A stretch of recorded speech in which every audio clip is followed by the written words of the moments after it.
Hello and welcome to the walking talking topic on cumulative frequency diagrams and box plots, question number 4 with me, Mr. Barton. Right, what have we got here? Two cricketers, Sunil and Kevin, keep a record of their batting scores over a season. The cumulative frequency diagram below shows their batting scores. Find the interquartile range for Sunil. Now just switch your brain on here. You might be tempted to think, right, let's start halving and quartering this 70 because that's the top of my cumulative frequency. But look, Sunil's only goes up to 60.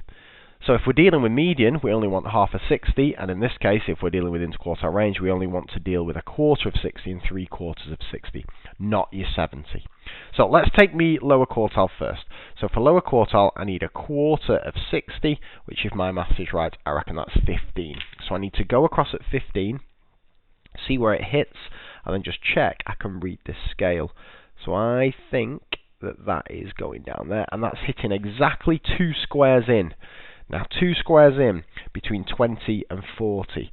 Well, that must mean that that square in the middle there is 30, and there seems to be 5 little squares in between. So I think every little square, if there's 5 little squares between a distance of 10, every little square must be 2.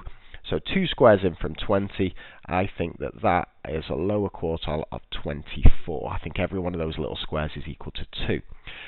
For my upper quartile, I need 3/4 of 60, which is going to be 45. So I'm going to go across at 45 until I hit. So they don't make this easy to read there. That looks like it's halfway between those, in between those squares there. So let's drop that down there. And I think that is kind of halfway, so on the 50, and then halfway between the next square. Well, if each square's 2, I reckon I'm going for 51 there. But please check that at home yourselves. And interquartile range is going to be my upper quartile, 51, take my lower quartile, 24, which if my maths is right, I think that is going to be equal to 27, and let's just put runs in there just to give them a bit of units to deal with. Who has the higher batting score, Sunil or Kevin? Give a reason for your answer. If you see the word average and its cumulative frequency, it is all to do with medians. So let's compare their median batting scores. Now you've got to be really flipping carefully. I love this question. Sunil, let's get his median. Go across at 30 because that's halfway up Sunil's total cumulative frequency. And let's drop ourselves down here to that one. And I'm reckoning I'm going there. I think he's kind of 3 boxes away from the end. And it's 40. So I'm going to go for Sunil. 3 boxes away, so that must be 6. So I think he's going for 34 runs on average. But again, please check that really carefully. And in fact, I think I'm talking a load of nonsense there. Let's go across at 30 there.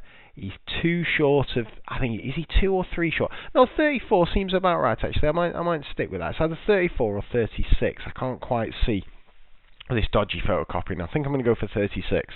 But the main point is this now. Kevin, don't go across at 30 for Kevin, because Kevin, his runs only go up to a total of 40 on cumulative frequency.